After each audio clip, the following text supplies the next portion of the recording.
My dinner at a new restaurant. Last night, I went to a new restaurant in my town. I was very excited because I heard the food was really good. When I got there, the place was small but very nice.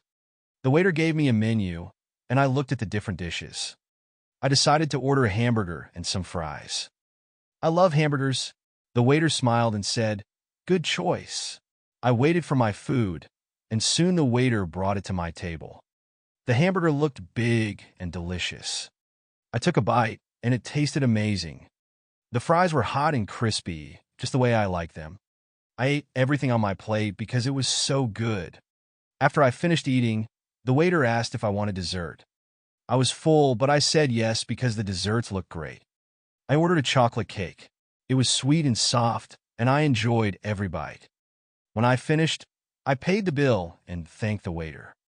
I was happy with my dinner, and I will go back to this restaurant again soon. It was a very nice evening.